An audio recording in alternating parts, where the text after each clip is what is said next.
Assalamualaikum warahmatullahi wabarakatuh. Innal hamdalillah nahmaduhu wa nasta'inuhu wa nastaghfiruh wa na'udzu billahi min shururi anfusina wa sayyiati a'malina. Man yahdihillahu fala mudilla lahu wa man yudlil fala hadiya lahu. Asyhadu an la ilaha illallah wahdahu la syarika lahu wa asyhadu anna Muhammadan abduhu wa rasuluh.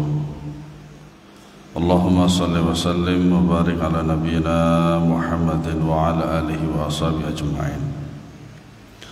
Ma'asyiral muslimin azanallahu wa iyyakum. Kita masuk ke bab ketujuh, yaitu sujud. Ya. Sebelum kita masuk ke sujud, ada satu hal yang terlupa, yaitu dari rukuk, yaitu i'tidalnya. Terdapat perbedaan pendapat di kalangan para ulama, yaitu ketika i'tidal, apakah boleh seorang musalli, seorang yang sholat itu bersedekap atau tidak, ya. Jadi setelah bangun dari rukuk, i'tidal, kemudian Allahu Akbar, kemudian bersedekap, ya. Maka di sini para ulama berbeda pendapat. Ada dua pendapat. Yang pertama, ya, tapi di buku ini tidak disebutkan pendapat Syekh Al-Albani rahimahullah. Kata beliau itu bid'ah. Bersedekap menurut beliau adalah bid'ah. Tetapi jumhur ulama Saudi Arabia, terutama yang sezaman dengan beliau rahimahullah ta'ala, beda pendapat dengan Syekh Al-Albani, ya. Mereka para ulama rahimahullah mengatakan tidak bid'ah, ya, tidak bid'ah, ya. Ala kulli hal itu bukan pembahasan yang cukup penting, ya. Karena Syekh Al-Albani rahimahullah, seperti yang sudah saya jelaskan di sini, menjelaskan tentang rukun-rukunnya saja, ya, dan kewajiban-kewajiban dalam sholat. Yang ketujuh adalah as-sujud. Thumma yaqulu Allahu Akbar wujuban. Kemudian mengucapkan Allahu Akbar, dan ini hukumnya wajib, ya. Makanya jami'ut takbirat itu wajib. Seluruh takbirul intiqal itu adalah wajib, ya. Wa yarfa'u yadayhi ahyanan, mengangkat kedua tangan, namun ini dilakukan kadang-kadang, tidak harus dengan mengangkat tangan, ya. Maka kadang mengangkat tangan, kadang juga tidak diharuskan, ya. Kemudian al-khurur 'alal yadaini, turun sujud dengan bertumpu pada tangan. Nah, dalam hal ini sebenarnya ada dua pendapat juga, ya. Ada dua pendapat. Pendapat yang pertama, bahwasanya yang pertama kali turun untuk sujud itu adalah tangan dulu, ya. Kemudian pendapat yang kedua adalah lutut dulu, ya. Bismillah.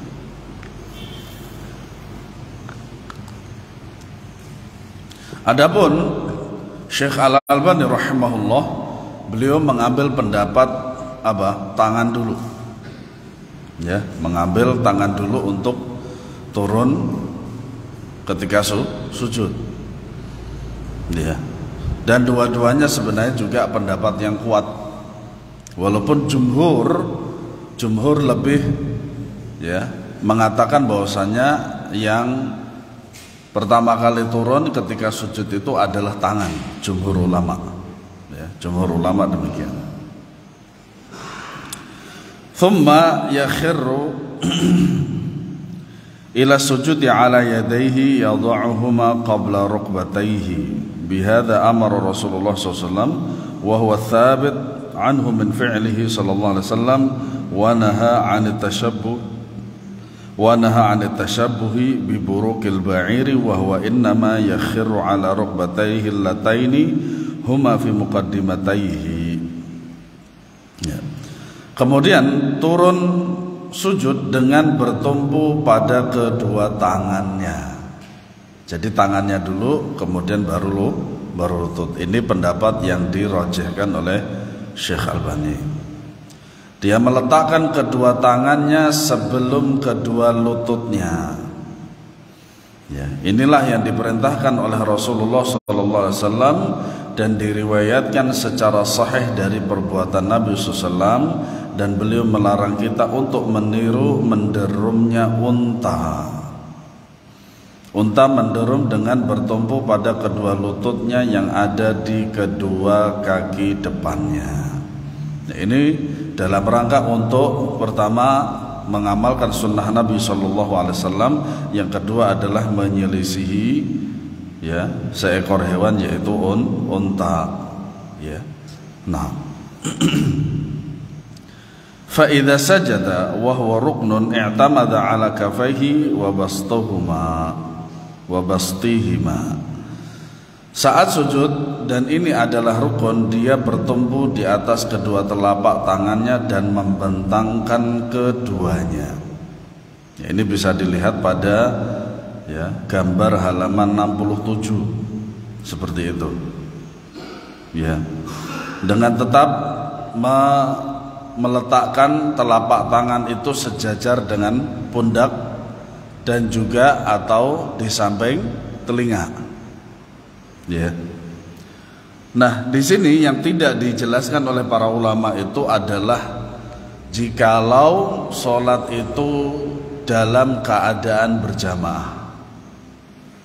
Nah, dalam keadaan berjamaah kita tidak bisa membentangkan tangan kita seperti itu. Kenapa demikian? Karena akan menyikut jamaah yang lain. Dan itu sering terjadi. Saya kira antum juga mengalami demikian. Jikalau orang kalau dia itu ketika sujud membentangkan seperti ini, ya, maka apa? Kanan kiri kita itu tentu saja akan kena sikut kita. Nah, justru nantinya jadi menambah dosa, bukan mendapat pahala. Karena apa? Menyakiti orang lain yang sedang sholat. Iya. Makanya ya, para ulama tidak membahas itu. Tidak membahas itu sama sekali. Kemudian pada halaman 68 itu juga sama. Ya, sama saja. Nah, kemudian wa yuwajjihuha ilal qiblah. Wa yadhummu asabi'ahuma, merapatkan jari jemari kedua tangannya, bukan menggelegar begini, bukan, tapi rapat dan menghadap kiblat. Ya. Kemudian menghadapkannya keduanya ke kiblat. Wa yaj'alu kafaihi hadwa manqibaihi, meletakkan kedua telapak tangannya sejajar dengan kedua pundaknya, mirip seperti takbiratul ihram. Ya. Wa taratan yaj'aluha hadwa udhunaihi, terkadang meletakkannya sejajar dengan kedua telinganya, terkadang.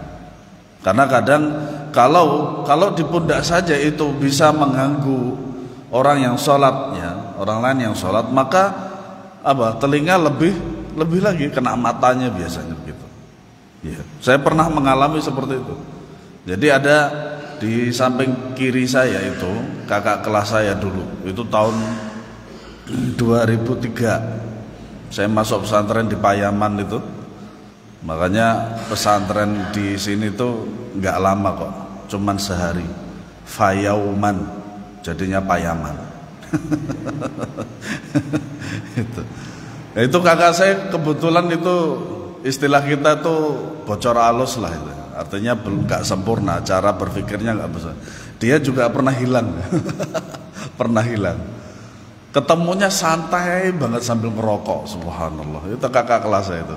Nah dia sholat tuh begini, sholatnya begini. Akhirnya apa?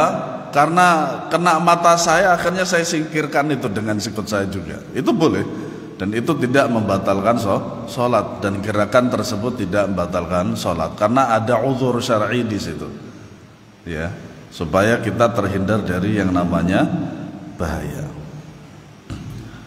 Wa yarfa'u dhira'aihi 'anil ardi wujuban wa la yabsutuhuma bi bastal kalbi. Mengangkat kedua lengannya dari tanah ini wajib dan tidak membentangkannya di atas tanah layaknya anjing. Jadi di antara keadaan tangan ketika sujud yang dilarang itu adalah membentangkan tangan di atas lantai dari sini sampai sini seperti ini, ya. Jadi begini ketika sujud itu tidak boleh. Dan ini kata Nabi SAW itu dilarang karena ini seperti apa? Anjing yang sedang duduk. Tapi harus dibentangkan seperti ini pada gambar yang telah kita lihat tadi begitu, ya. Kecuali jikalau memang, ya, tangannya itu sakit, tangannya sakit, maka ada uzur syar'i di situ. Maka boleh bagi dia untuk meletakkan seperti itu. Jadi sejajar antara dari sini sampai sikut itu lengket pas di atas lantai, itu terlarang. Tapi kalau sakit misalkan nggak bisa seperti itu, ya begini nggak bisa, bisanya begitu, maka tidak apa-apa, ada uzur di situ, ya, dimaafkan. Tetapi kalau sudah sembuh harus seperti ini, ya, harus seperti ini. Wa yumakkinu anfahu wa jabhatahu minal ardi wa hadza ruknun. Meletakkan hidung dan keningnya di atas tanah dan dengan mantap ini adalah rukun. Permasalahan tentang hidung para jamaah rahimakumullah, bahwasanya yang kita ketahui anggota sujud itu ada 7. Kening, nah, atau wajah. Secara umum maknanya adalah wajah. Makanya ketika kening itu menempel dengan tempat sujud, para ulama mengatakan hidung juga iya. Dan bahkan sebagian pendapat bahwasanya berdasarkan hadis Nabi SAW, bahwasanya jikalau hidung juga tidak menyentuh daripada lantai atau tempat sujud, sholatnya batal. Sholatnya batal. Dan itu ada hadis sahih secara khusus, ya, bahwasanya kalau meletakkan kening maka hidung juga karena bagian dari kepala, ya.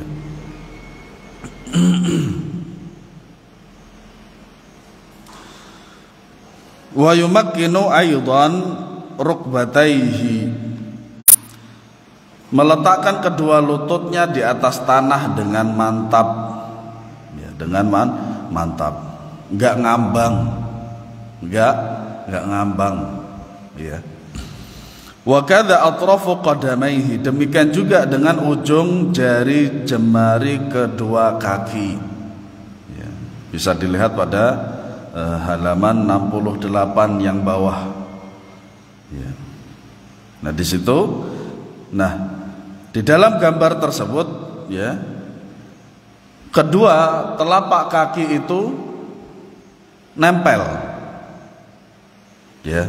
Nah ini adalah pendapat yang rajih, dalam sujud. Renggang boleh tidak? Boleh.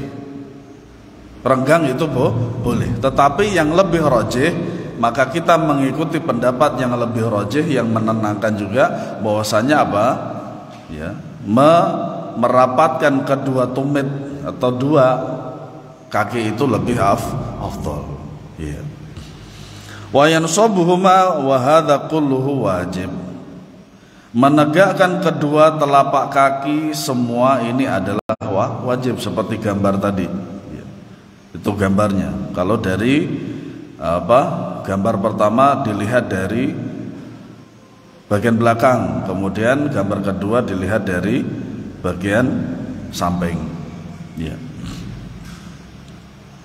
Nah, kemudian di atasnya tadi yang saya jelaskan bahwasanya ketika sujud itu meregangkan daripada apa? Sikut. Nah, di sini ada keterangan ini bagi imam dan orang yang sholat sendirian. Sedangkan bila sholat berjamaah meregangkan siku sebatas yang dimungkinkan dan tidak sampai mengganggu orang. Karena Nabi SAW bersabda, walinu bi'aidikum ikhwanikum, dan lembutlah terhadap tangan saudara-daramu. Alhamdulillah ada hadis khusus. Ada hadis khusus, hadis riwayat Abu Dawud yang disahihkan oleh Syekh Al-Albani rahimahullahu taala.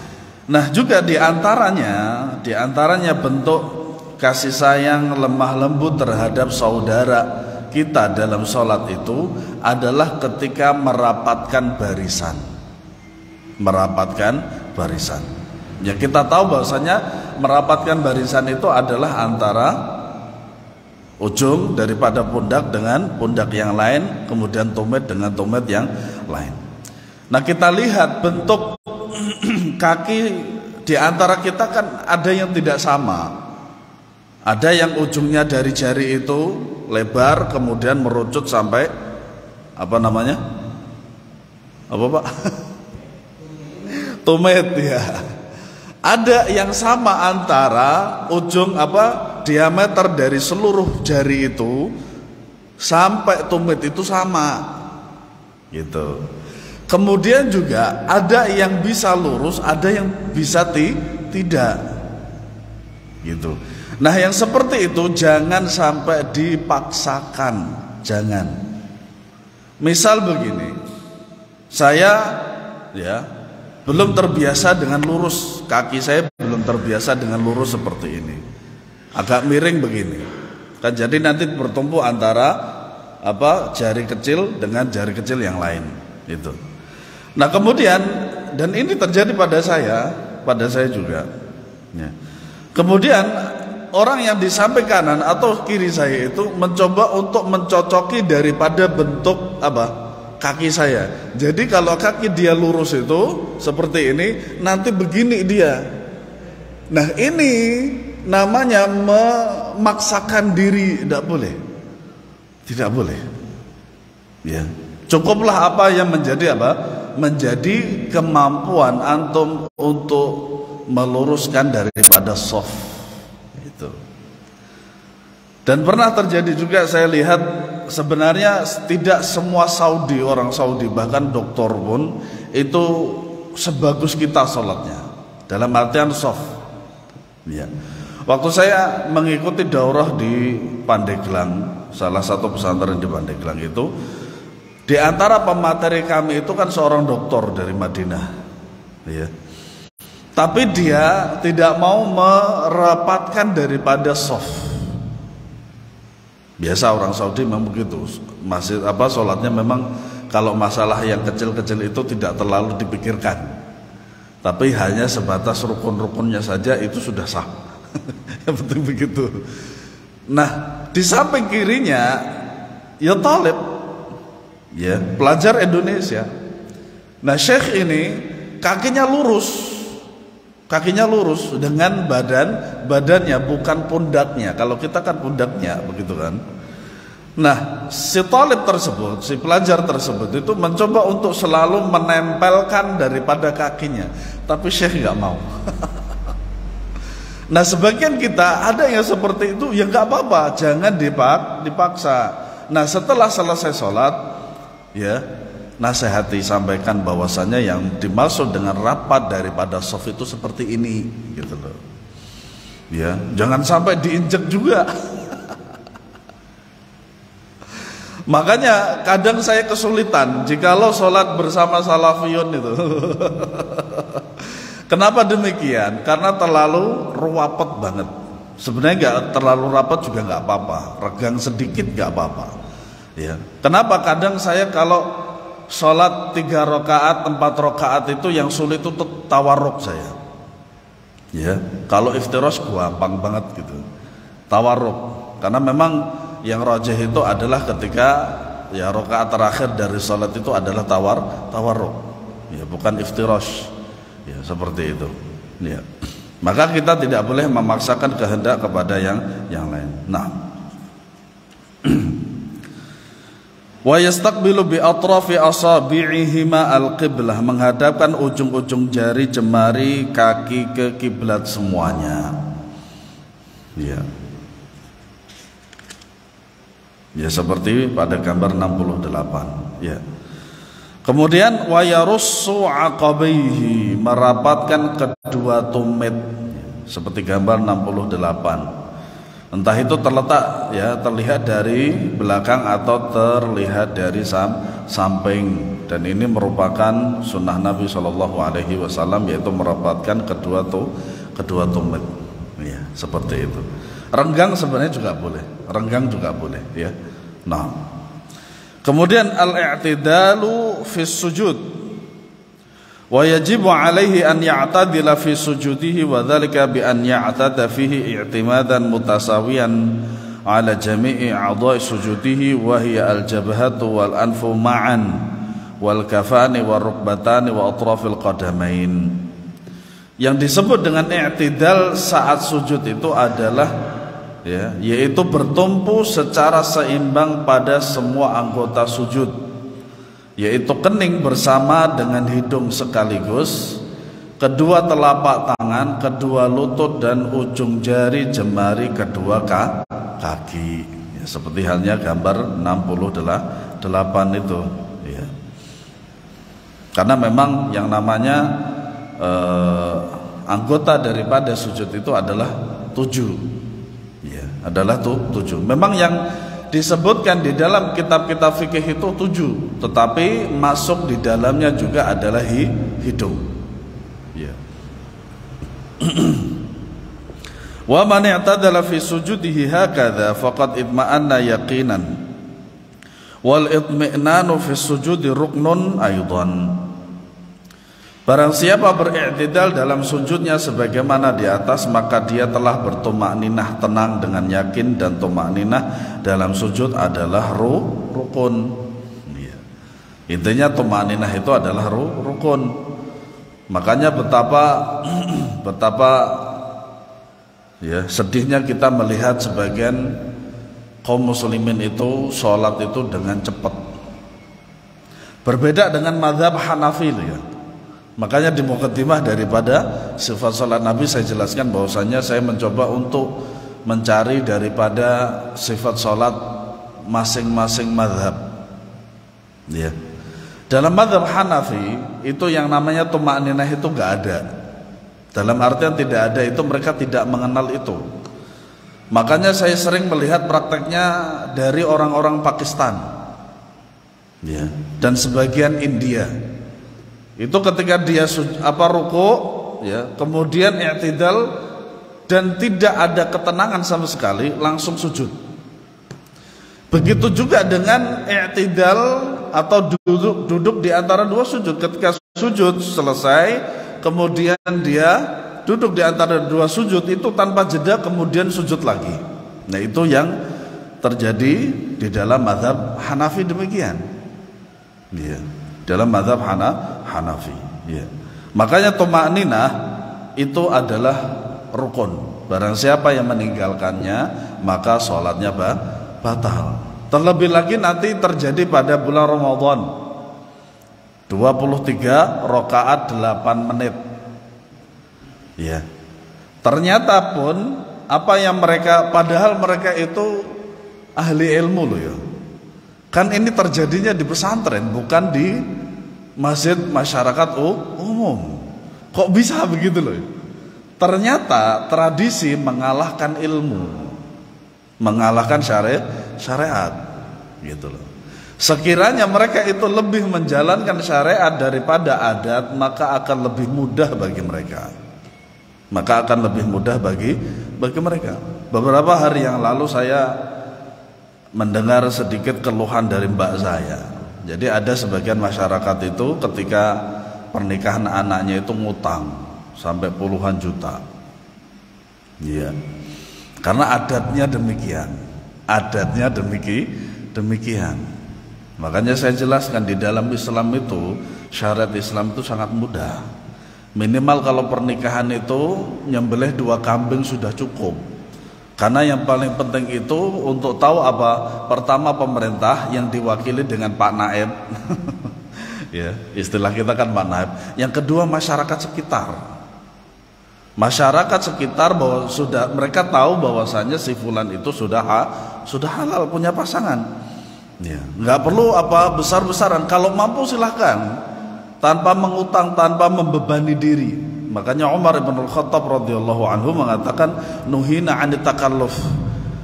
Ya, Nabi melarang kami untuk membebani diri. Tidak hanya Nabi SAW, tetapi Allah juga demikian. La yukallifullah nafsan illa wus'aha. Jikalau memang dalam pernikahan itu hanya bisa walimah secara kecil, tidak masalah. Yang penting memenuhi syarat, yaitu tercatat di dalam pengadilan atau di pemerintahan. Yang kedua diketahui oleh masyarakat bahwasanya mereka adalah pasangan halal. Ya. Kadang gengsi juga mengalahkan itu semua. Ya, makanya syariat itu semakin mudah kita menjalankan itu dengan ilmu. Ya, makanya tidak ada rasa sulit untuk menjalankan syariat jikalau kita menjalaninya dengan ilmu. Nah, wa yaqulu fihi subhana rabbiyal a'la 3 marratin aw akthar. Mengucapkan dalam sujud subhana rabbiyal a'la, maha suci Tuhanku yang maha tinggi, 3 kali atau lebih. Ya. Maka 3 kali itu lebih. Dan ada sebenarnya zikir-zikir selain ini. Di antaranya juga dengan penambahan wa bihamdihi juga boleh. Lihat. Wa yustahabbu an yukthira ad-du'a fihi fa innahu mudhinnatun al-ijabah. Ya. Dianjurkan memperbanyak doa di saat sujud karena ia adalah keadaan mustajab. Keadaan mustajab. Nabi SAW bersabda, "Idza sajadtum fajtahidu fid du'a." Apabila kalian dalam keadaan sujud, maka bersungguh-sungguhlah dalam berdoa. Atau berdoalah kepada Allah dengan sungguh-sungguh. Kenapa demikian? Karena waktu sujud itu adalah waktu diijabahi doa. Secara keseluruhan, ya, di dalam sholat itu doa itu dikabulkan Allah secara keseluruhan, mulai dari takbiratul ihram sampai taslim. Ya. Kemudian ada waktu-waktu tertentu doa-doa di dalam sholat itu diijabahi. Pertama ketika sujud. Ya. Kedua ketika akan selesai sholat sebelum salam. Nah itu dijabai oleh Allah Subhanahu wa ta'ala. Ya. Perbanyak doa. Ya. Kemudian wa yaj'alu sujudahu qariban min ruku'ihi fi thuli kama taqaddam. Menjadikan sujudnya seperti rukuknya dalam kadar lamanya sebagaimana yang telah dijelaskan, ya. Seperti tadi kalau kita kalkulasikan dengan angka, ya, maka ketika kita membaca Fatihah dan surat, ya, misalkan selesai dalam 1,5 menit misalkan, atau 1 menit atau kurang, maka ketika rukuk sujud itu sama, seperti itu. Itu sunnahnya. Jikalau memang agak lama juga disamakan lamanya. Wa yajuzu as-sujudu 'alal ardi wa 'ala ha'ilin bainahuma wa bainal jabhah min thawbin aw bisatin aw hasirin aw nahwihi. Boleh sujud di atas tanah dan di atas pembatas antara tanah dan kening, ya. Seperti karpet, kain, tikar atau yang sepertinya. Ya. Bagaimana jikalau sujud di atas kasur? Mungkin bagi orang yang sholat, bagi orang yang sakit dan dia berusaha untuk sujud, ya, walaupun di atas kasur, maka dia harus menekan kepalanya, Ya, karena apalagi kan kasur itu kan mungkin 1 jengkal ya, apa namanya, tingginya 1 jengkal, ketebalannya 1 jengkal. Maka ketika dia sujud dia harus menekan kepalanya, gitu. Yang artinya bahwasanya sholat di atas kasur tidak membatalkan sholat, ya, walaupun dia tidak menapak kepada tanah. Makanya ketika dia sujud itu harus menekan kepalanya, ya. Di dalam keterangan yang lain para ulama mengatakan demikian. Wa la yajuzu an yaqra al-Qur'ana wa huwa sajidun. Tidak boleh membaca Al-Qur'an dalam keadaan sujud, ya. Karena memang keadaan demikian itu bukanlah tempat untuk membaca Al-Qur'an. Makanya ketika kita membaca Al-Qur'an dalam keadaan berdiri, hal itu menunjukkan bahwasanya kita harus memuliakan dan mengagungkan Al-Qur'an. Kalau bukan seorang muslim dan orang yang beriman kepada Allah Subhanahu wa taala, siapa lagi yang akan mengagungkan Al-Qur'an? Di saat orang-orang jahat seperti dukun dan lain sebagainya itu jahat terhadap Al-Qur'an, maka kita sebagai orang yang beriman kepada Allah harus memuliakan dan mengagungkan Al-Qur'an. Dan Al-Qur'an itu, ya, tugas utama kita apa? Yaitu membacanya. Membaca, mempelajari, mentadaburi, memahami dengan baik, mengamalkan dan kemudian mendakwahkan. Itu yang sahih. Betapa banyak kita mendapati keutamaan Al-Qur'an, tetapi ternyata hadis-hadisnya banyak yang dhaif. Makanya para ulama ahlu hadis mengatakan hadis-hadis tentang keutamaan Al-Qur'an itu seperti membaca surat Al-Waqi'ah supaya kaya, membaca surat Yusuf supaya anaknya cakep dan lain sebagainya. Itu keutamaan yang seperti itu semuanya dhaif. Dan yang perlu diketahui lebih baik dari itu apa? Bahwasanya kita membaca Al-Qur'an itu merupakan rizki yang paling utama, ya. Dari hanya sekedar apa? Ketika membaca Al-Qur'an inginnya ini, baca Al-Qur'an ininya ini. Atau sekarang trending topiknya apa? Sholawatin aja. Sholawatin aja. Antum pengen apa? Mobil mewah? Sholawatin aja. Antum pengen punya mobil apa? Rumah mewah, istana. Ya, sholawatin aja. Nah itu biasanya bagi orang-orang yang terlalu gandrung dengan sholawat tapi berlebih-lebihan dan mengamalkan sholawat yang tidak ada asal usulnya. Kalau kita mau sholawat itu cukup antum baca hadis. Itu kalau antum sekali duduk membaca 10 hadis berarti antum membaca sholawat 10 kali. Gak perlu banyak tenaga, mengeluarkan uang banyak, perayaan dan sebagainya, mengundang Habib, Kiai, Syekh, Ustadz dan seterusnya. Nggak perlu. Kudu nyangoni bereng. Panganan harus kebuli, ya, harus kebuli. Ya, sangonya 1 malam 1 jam 25 juta. Oh enak men. Makanya kalau bulan Maulud itu Rabiul Awal sampai Rabiul Akhir atau ya itu mereka itu panen duit. panen duit. Yang kasihan jamaahnya, jamaahnya itu duit sangu untuk si Habib itu lebih baik apa dibagikan kepada fakir miskin di daerah itu lebih afdal. Ya, makanya apa? Kita bersyukur setelah mengenal manhaj salaf ini, segala sesuatu syariat itu lebih mudah dan lebih ringan dalam menjalani daripada syariat ini. Ya, antum bandingkan aja diri antum ketika belum mengenal manhaj salaf ini setelah mengenal manhaj salaf. Luar biasa. Perbandingannya sangat luar biasa. Kita sangat mudah sekali untuk melaksanakan syariat. Ketika saudara-saudara kaum muslimin, ya kita itu sangat sulit untuk menjalankan syariat, ya, dan seterusnya. Nah, kemudian al-iftirash wal iqa' bainas sajdataini. Iftirash dan iqa' di antara dua sujud. Taib. Nah, di halaman 69 itu ada beberapa gambar. Ada 4 gambar. Ya, gambar pertama menunjukkan bahwasanya antara kening dengan hidung itu menempel di tempat sujud. Itu yang sahih. Itu yang sahih.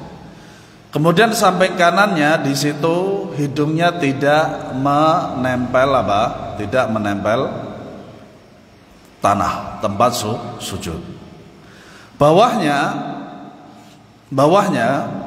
nah itu yang dilarang, yaitu menempelkan seluruh daripada mulai dari telapak tangan sampai siku ini di atas tanah.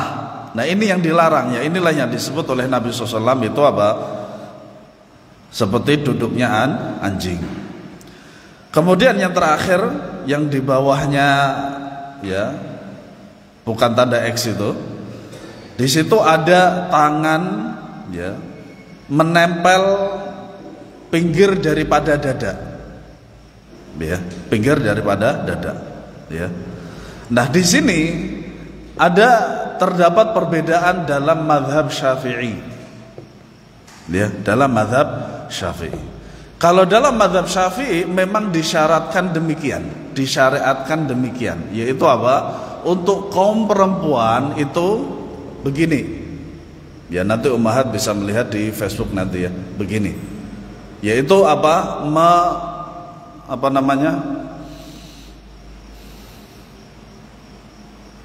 menempelkan daripada pangkal dari tangan itu, lengan itu ke payudara. Itu dalam mazhab Syafi'i demikian, ya. Makanya yang sahih bahwasanya itu tidak sahih. Maksudnya tidak sahih bagaimana? Bahwasanya sifat sholat antara laki-laki dan perempuan itu sama, boleh diregangkan. Artinya sama-sama meregangkan. Nah alasan kenapa di dalam mazhab Syafi'i itu yang saya pelajari dari kiai-kiai saya dulu, tapi tidak masuk ke dalam ya, termasuk juga Al-Majmu' Syarah Muhadzab pun juga tidak ada. Mungkin di dalam kitab Sulam Taufik, ya, sebelum Kifayatul Akhyar, ya, atau Matan Abu Syuja', ya, itu kan ada kitab yaitu Sulam Taufik. Itu kitabnya kecil sebenarnya itu. Nah kemudian dia merapatkan pada dadanya katanya untuk alasannya adalah untuk menjaga atau untuk istilah yang tepatnya itu untuk menyangga payudara katanya. Tetapi itu semua tidak sahih.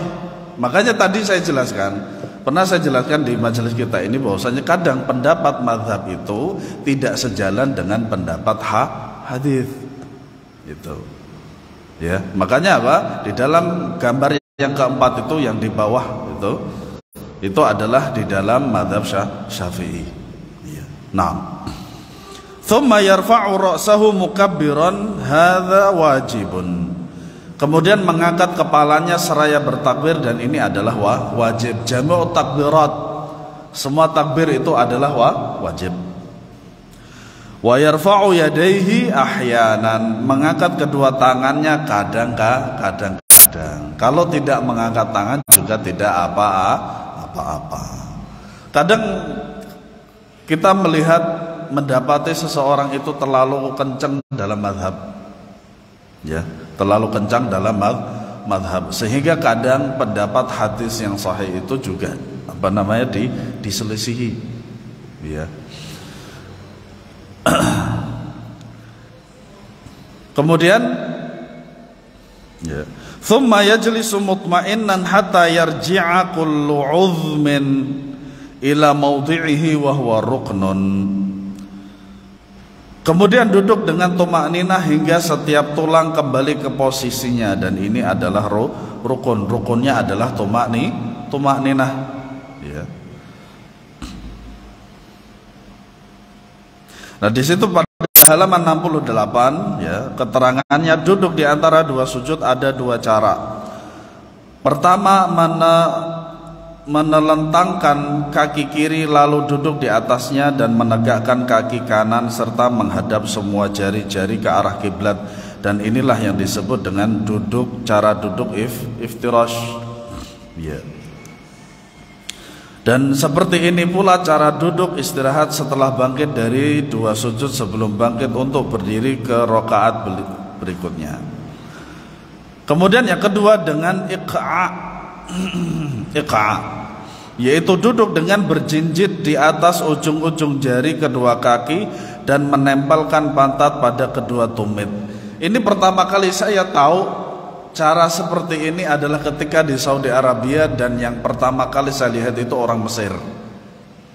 Orang Mesir banyak sekali ketika duduk di antara dua sujud itu adalah cara kedua ini, yaitu iqa. Ya. Nah, yang sampai pada saya saat waktu itu adalah bahwasanya duduk yang seperti ini tidak sah. Alhamdulillah, setelah itu saya bertanya-tanya kepada para ustadz-ustadz yang ada di sana, itu justru ini juga yang sahih. Bukankah duduk iqa itu semuanya menghadap kiblat? Nah, itu perkataan dia yang sampai sekarang saya paham sampai sekarang. Bukankah semua ini duduk iqa ini semuanya menghadap ke kiblat? Ya. Nah,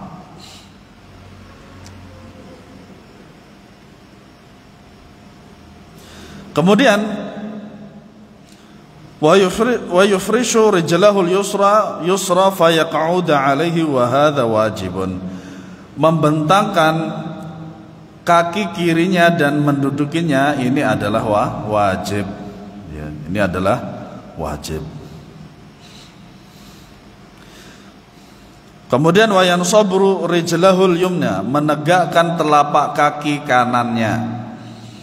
Menegakkan telapak kaki kanannya dan juga menghadap jari jemari telapak kaki ke kanan, ya, kaki kanan ke kiblat. Ini yang disebut dengan iftirash.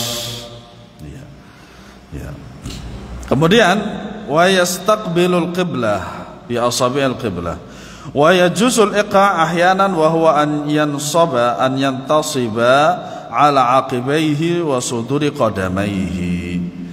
Boleh duduk iqa kadang-kadang, ya, yaitu menegakkan kedua telapak kakinya dan merapatkan keduanya, lalu duduk di atas kedua tumitnya. Ya.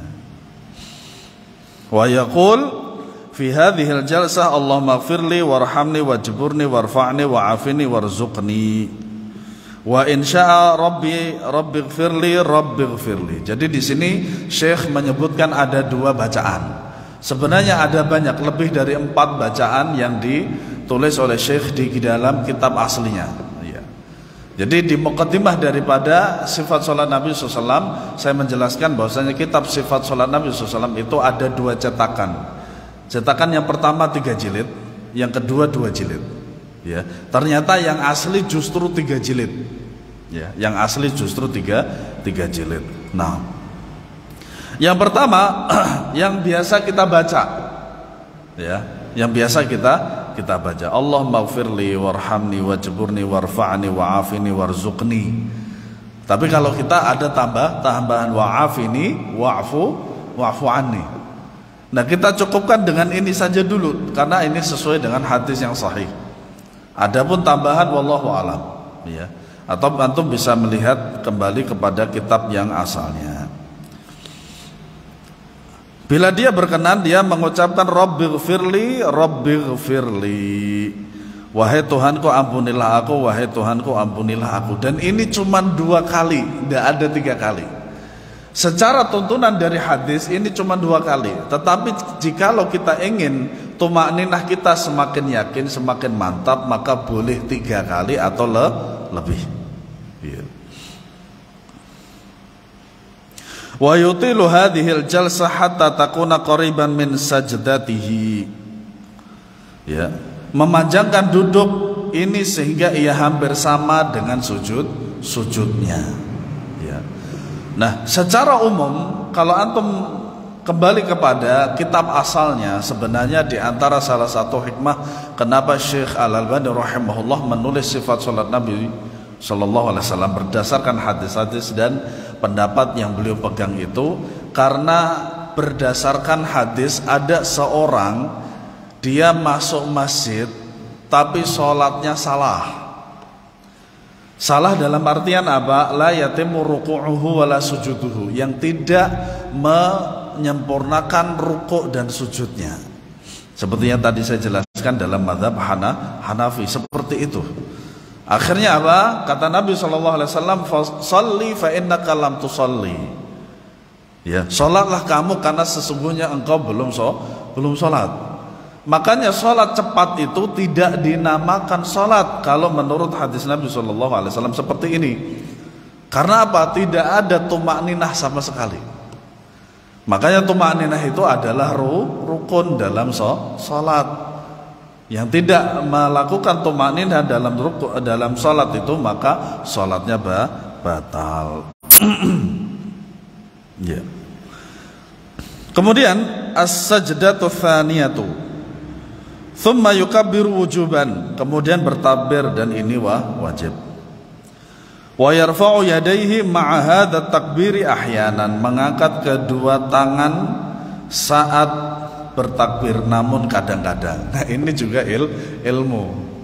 Ya, ilmu.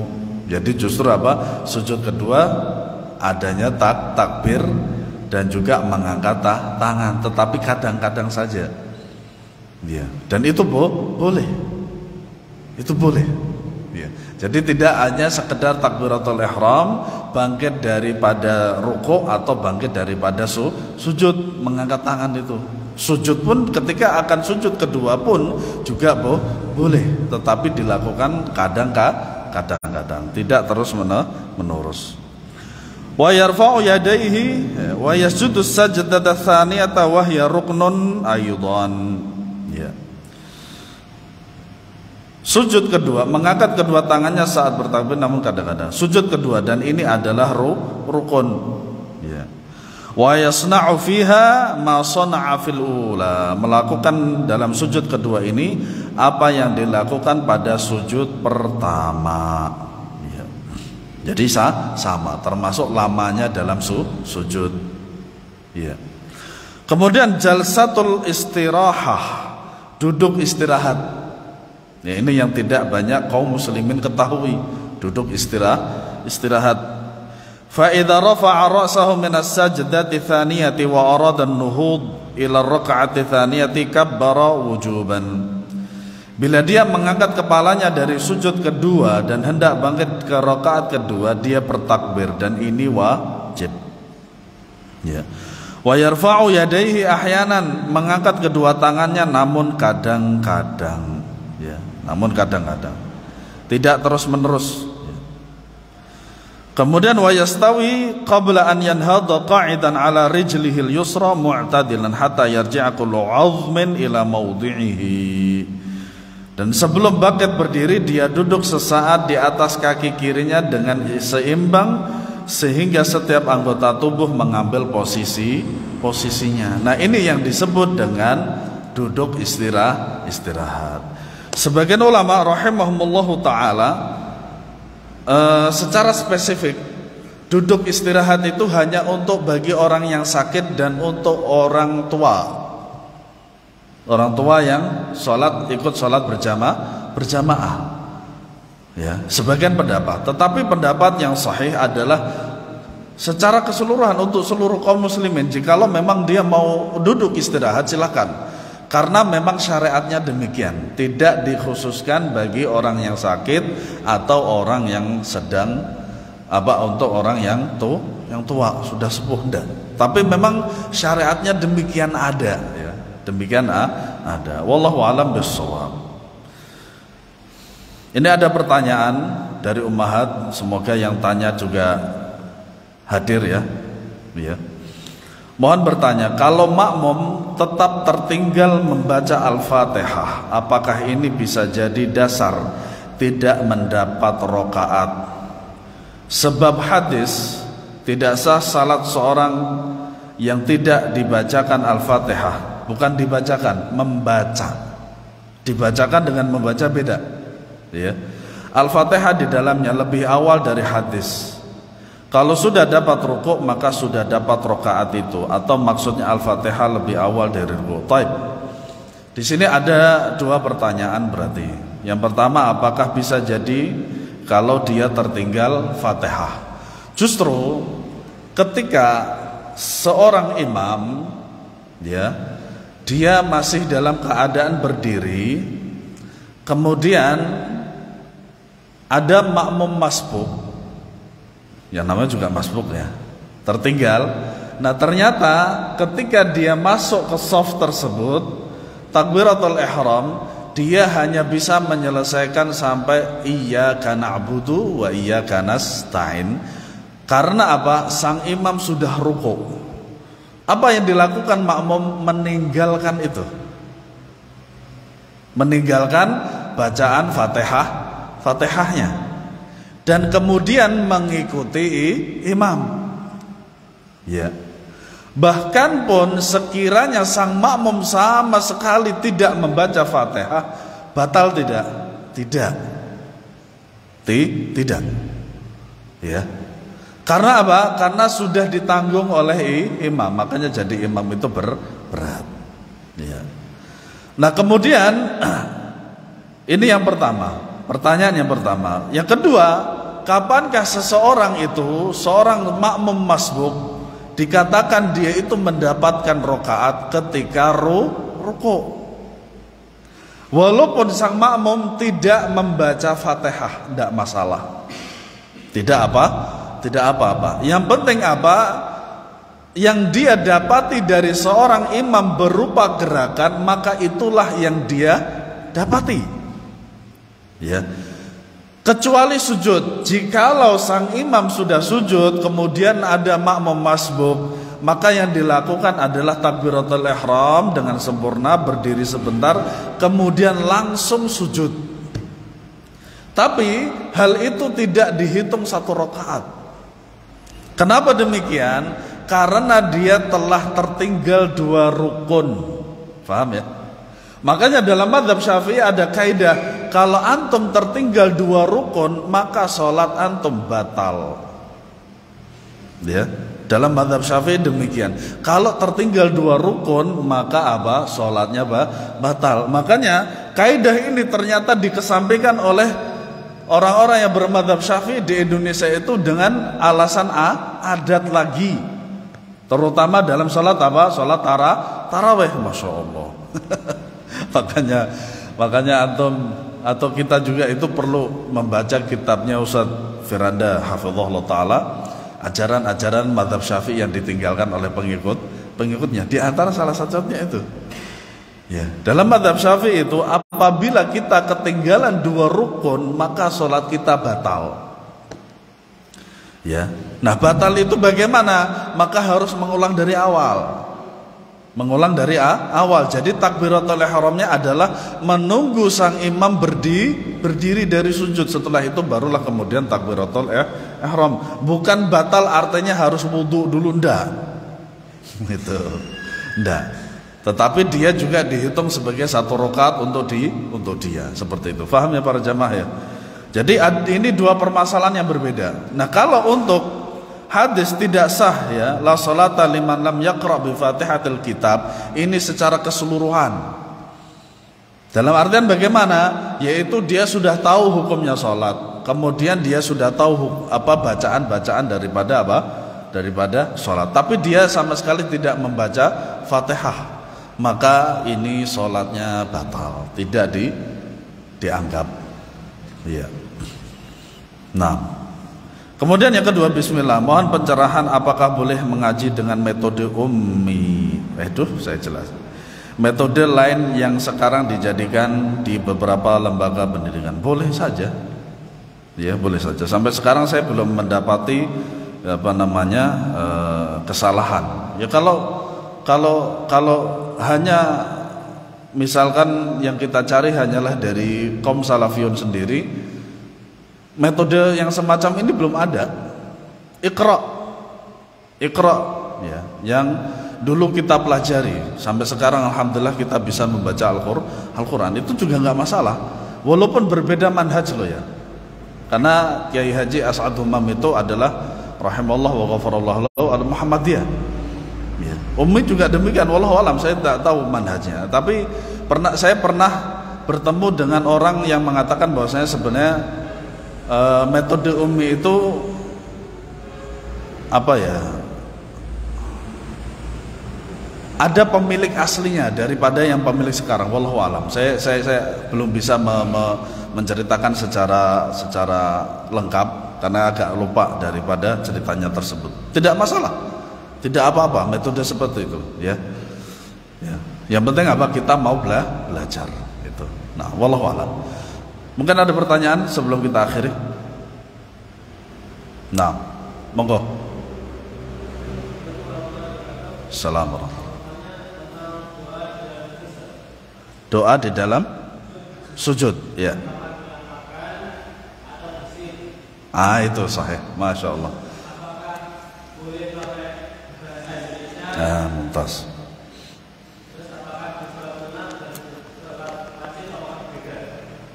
Taib. Pertama, doa di dalam sujud itu dengan lafaz bahasa Arab. Dilafadzkan atau tidak, dalam artian dijaharkan atau tidak itu, ya, boleh dijaharkan dalam artian kita sendiri yang mendengarkan, ya. Kemudian jikalau berdoa dalam lafaz bahasa Indonesia, tidak boleh dijaharkan secara mutlak. Kalau antum jaharkan membaca doa di dalam sujud dengan bahasa Indonesia, antum jaharkan ketika sujud, ya Allah saya meminta rezeki yang berkah, sholat antum batal. Sholat antum batal. Dan ini untuk seluruh sholat, entah itu sholat secara sholat wajib ataupun sholat sunnah. Wallahu a'lam. Nah, ya Pak, monggo Pak. Mic ya.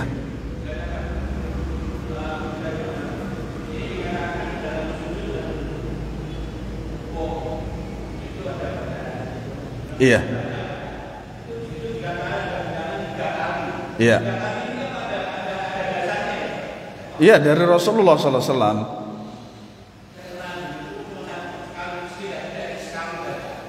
Ya boleh aja Pak sebenarnya. Intinya tiga ini bukan ketentuan secara mutlak. Ya. Nah maksudnya 3 kali itu adalah untuk membantu kita supaya tumakninah Pak. Itu diantaranya. Nah kecuali seperti wudhu. Wudhu itu membasuh itu boleh sekali, boleh 2 kali, boleh 3 kali. Itu. Nah 3 kali seperti ini itu adalah minimalnya kita membaca supaya kita bisa tumakninah dengan sempurna. Gitu.